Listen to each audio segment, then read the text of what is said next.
Hello and welcome to the 4th episode of the UtahBMX.com podcast. I'm Steve, Six String Steve. I'm here with my crazy old guys, buddies, Brent and Dave. How you guys doing? Excellent. Dave, how'd you get started in BMX? Actually, when I was a little kid, I always wanted to do it, but my mom wouldn't let me. She said it was too dangerous. So a guy that I used to work with told me about the scene. I took my son out, it's probably about 6 years ago. We watched an indoor race, and he was hooked. So we got him a bike, and he started racing, and I sat in the bleachers for maybe 2 months before I realized there were some guys my age, and they were having a lot more fun than I was in the bleachers. So I talked another dad into buying a bike with me, and 5.5 years later, I'm hooked. Awesome. Brent? I played around on a BMX bike as a kid, but never raced.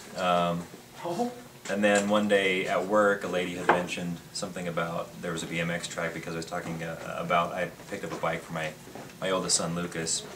And we went and hit the track on a practice night right after he turned 4.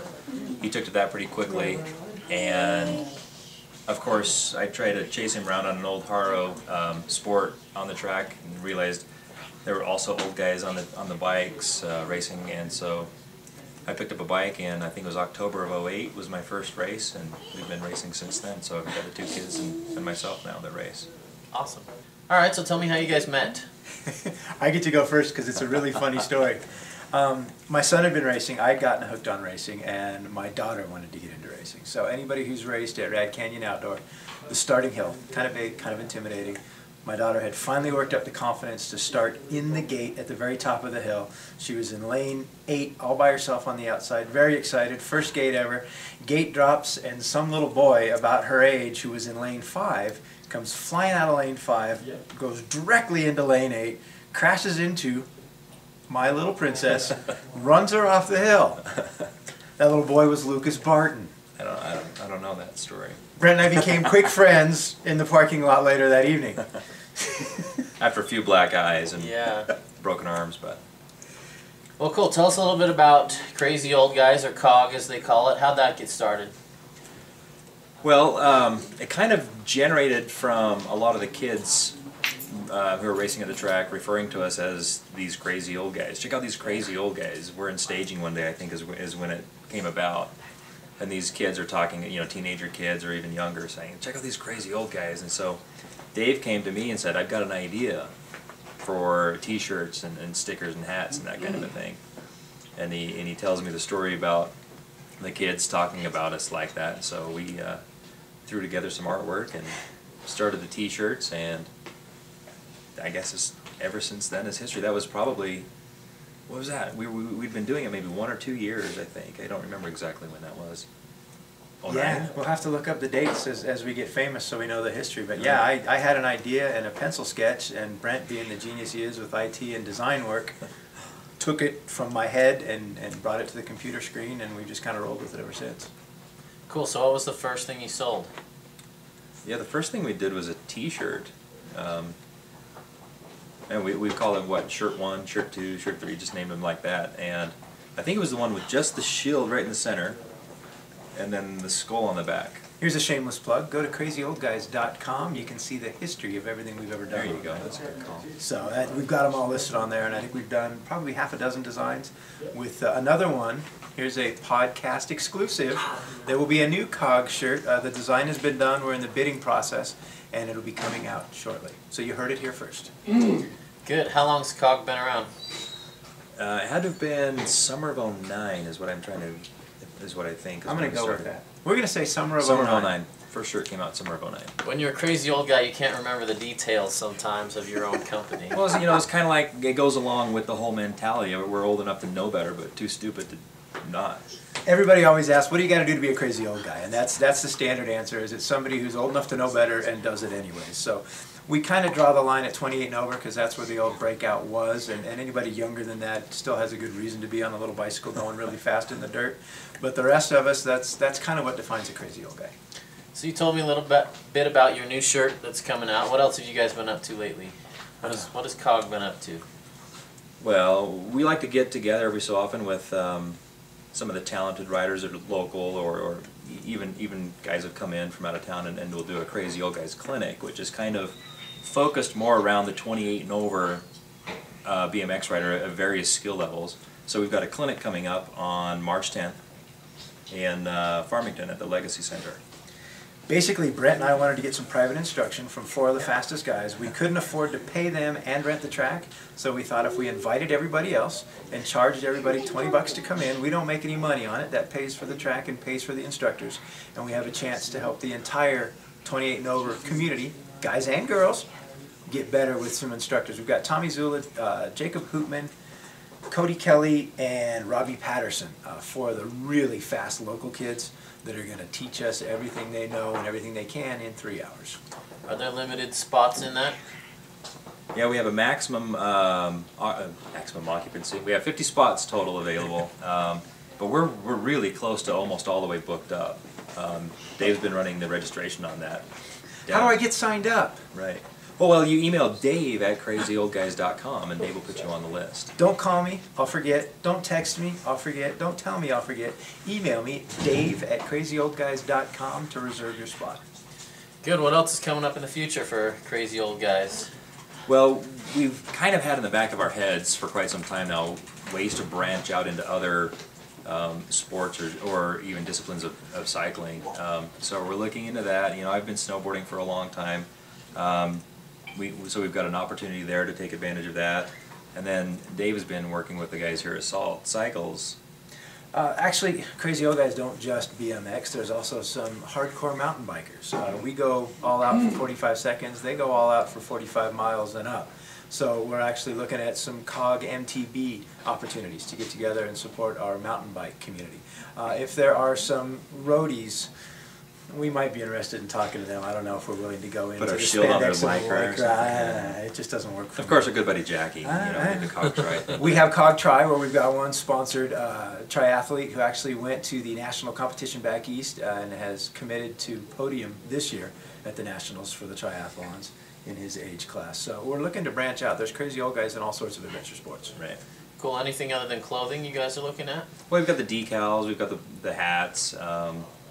Here's another secret we probably shouldn't tell you, but it will make it a podcast exclusive. Another local business. We love local businesses. We support local businesses. If you've seen the Odin stems out there, he's actually looking to do a limited run of Odin stems that will be engraved with the COG logo.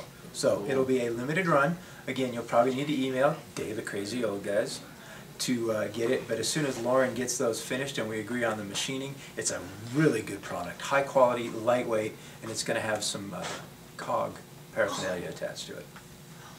Great. Tell us about your racing careers currently. What are your goals this year, and what do you hope to get out of 2012? I'll let Brent go first, because when we first met, I used to be able to beat Brent. I beat it. I've got a picture hanging in my hallway of me beating Brent, and it's my motivation. So I have a couple of years on you, that's the only reason. But I guess my goals for this year are to finish in top 10 NAG or National Age Group in 3640, which is a very tough class.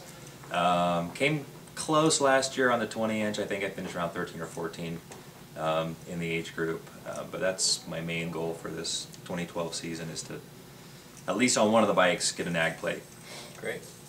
Dave? I have 2 goals that I'm working on. I race in the 41 and over intermediate class, another extremely competitive class. There's not a fast or slow guy in the bunch. I'm not a fast guy in the bunch. And I've been fortunate enough to accumulate enough wins that I've got 7 wins left before I move up to expert. So my 2 goals are 2013 to get my 7 wins and move up to expert. And then once I make expert, my goal is to make mains. And that's about, got my work cut out for me on that. Well, great. I appreciate your time. Appreciate all you guys have done for the BMX community, and you got awesome products with cool logos, and we look forward to the new shirts and the new clinics and all that's coming forward. Thanks for your time, guys. Thanks, Steve. Appreciate it. Appreciate it. Crazy Old Guys, Crazy Old Girls, keep it up, keep pedaling. We've got a great scene in Utah. We just want to support it and show it off to the rest of the world. Thanks to everybody for everything you've done to help us. Rubber side down. See ya. All right, welcome back. I'm here with Chris, the owner of Salt Cycles. Thanks for taking the time, Chris. Thank you for coming out. We appreciate you coming out. Glad to be here. Tell Thanks. us about the shop. How long has it been around? Shop, we've been in this area for about 5 years. We're in Sandy, kind of by the mouth of Little Cottonwood Canyon. Our address is 2073 East, 9400 South, Sandy. Phone number 801-943-8502. We're in the same complex as the Smiths up here that's off 94th and 20th, just about 6 doors east of them in the same complex. We were in a location, a spot a couple doors down. We expanded a little bit, moved up to this location, gave us a lot more floor space to put some of the items we carry out so people can see them. Then we can stock more items so that people, when they come in, we've got things in stock to sell them. Cool.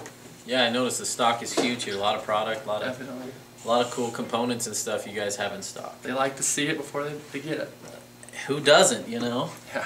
I noticed on the sign coming in it said previously called Stat Cycles, now called Salt Cycles. Tell us a little bit about that. Well, Amy, one of the co-owners, worked with Jason Halverson, who originally started the Stats bike shop, which was here 4 or 5 years ago. And he ended up getting a job with GT designing their BMX bikes, which was his passion. And Amy, having been working with them and our love for bikes, I've loved bikes as long as I can remember, and Amy's husband, same. We decided it was time for us to come in, take over the shop, and see what we can make of it. We've had a blast doing it so far. It's been really fun. Working with bikes, working with people that love bikes, working with people that race bikes, and we hope to keep doing this for years and years to come. Cool. What kind of bikes do you specialize in? Obviously, Stat started specializing in BMX. We've got a great stock of BMX bikes, Stat's motocross bikes, GT now. We also have Felt, a new brand we've gotten recently in the last 6 months. We've got their BMX bikes also. We also do road, Felt GT, mountain bikes, Tomac, Ellsworth, Felt GT. We do cruisers, we do kids bikes. We pretty much have a selection of everything. So what's your favorite bike to ride? Well, I started out as a kid riding, BMX, just riding through the dirt hills around my house, jumping, having a good time. Later on, I started mountain biking a little bit, and then I really got kind of into road biking a lot more. But I'm kind of going back to my roots of riding the smaller bikes and mountain biking a lot. So I'd have to say right now, I just love getting up in the hills on my mountain bike, hitting some trails, hitting some corners hard, jumping a little bit, and trashing it. Cool. What's it going to take to get you out on the BMX track again with us? Well, I always go out there when I want to give the crowd a laugh or two. They like seeing me, my feet flail a little bit. I'm all over the course out there, so when people want to laugh a little bit, I go out there. But yeah, I've got a little kid. He just turned 2, and my dream is to get him out there and have Chris Park mentor him for a few years. And he can follow in Chris's footsteps of killing it. Cool, cool. So we got some road bikes, mountain bikes, comfort bikes. Do you guys have a team that rides for the company or anything? We're working on starting a team. We've got a few key riders that are riding for us. Jason Hawkins, he's our main rider right now. He does it all. He's out there. He's going to do a bunch of rides this year. I think the first one he's going to do, what's that race you're doing? A couple weeks, Jason? True Grit. True Grit, because he's got True Grit. And he'll be doing Leadville this year. Did you get into Leadville? Point to point, maybe not Leadville, we'll see. He did the whole winter BMX series. We're hoping to get him out doing a few summer BMX series and maybe have him go to Orlando to do the Nationals at the end of the year. Cool. Is this the only shop that Salt Cycles has? This is our only location. We're a locally owned, locally operated business. So you're looking at us right here. This is everything we've got, and we're happy to be here. Cool. Well, thanks for your time, Chris. I appreciate it. Anytime, man. Thanks for coming out. Yeah, thank you. So I know a lot of you out there, Steve included, likes the GoPro. We sent it here. We compared the two and went with to carry the Contour instead for multiple reasons. One is having a GoPro myself. Every one of my videos started out with my face coming down, looking, is this thing on? Or your buddy's messing with it up in the top. And this one, it's got a simple slide on the top. Boom, on, off. You know where it is. And then you can mount this anywhere you want. It's got a couple lasers you turn on, and you can focus those 2 little dot lasers so it's level, it's up. You're not just seeing just your front tire. You're not looking up at the sky. It also has a GPS feature in it, so you know, down the bottom of the screen, it'll tell you, your speed, your elevation, everything you possibly want to know. Also, we carry all the accessories, the handlebar mounts, you know, flat surface goggles, lens kits, extra headband mounts for pretty much anywhere you want to mount it. It's all right there. So there we go.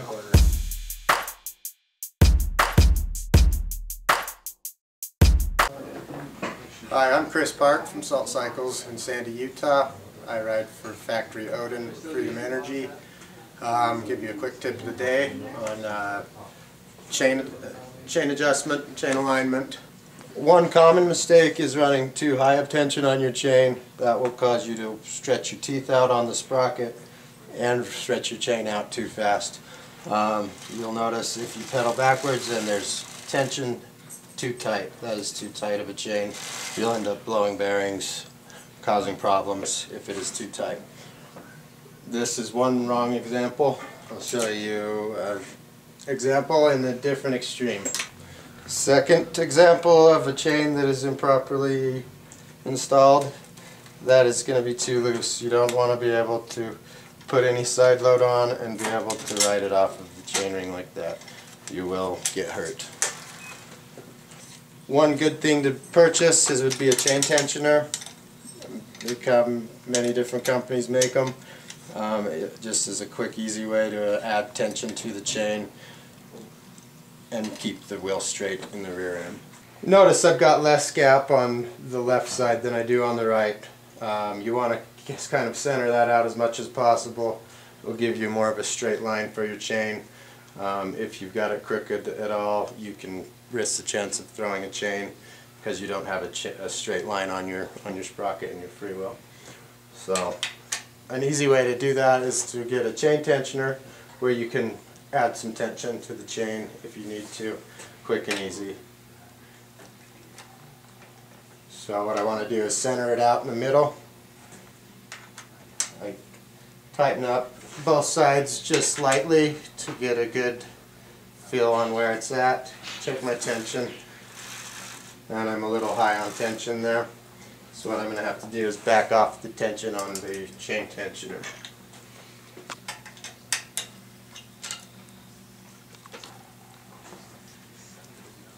Loosen both sides again.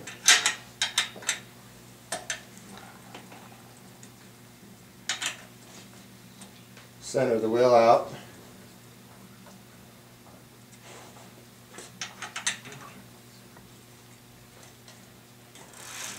Check the chain tension.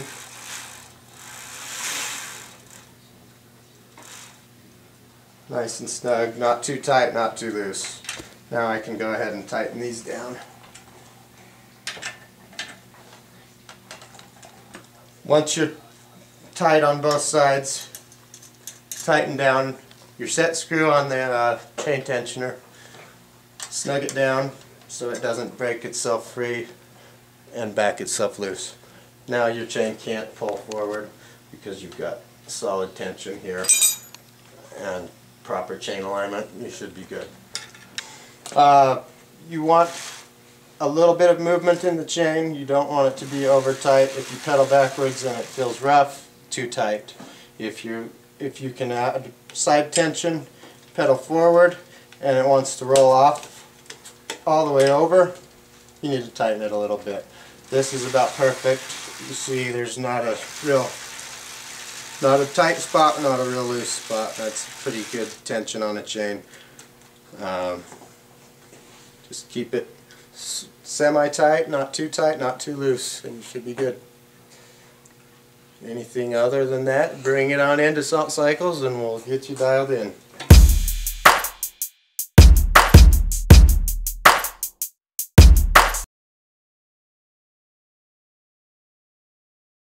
Alright, to wrap it up, I'm here with the crazy young guys, Lucas, Colin, and Ty. Ty, when did you start racing?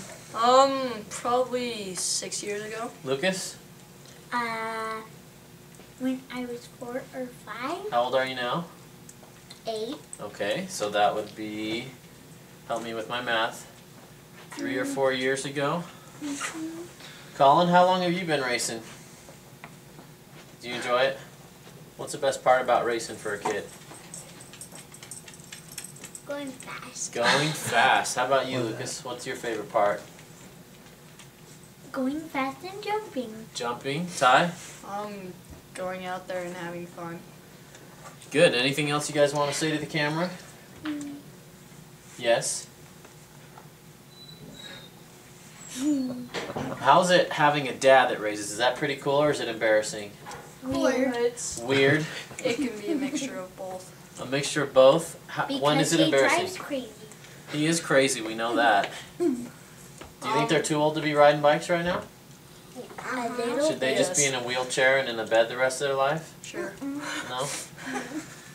I think they still got a little bit of life left in them. Hopefully you guys will be crazy old guys too when you get older. Thanks. See ya.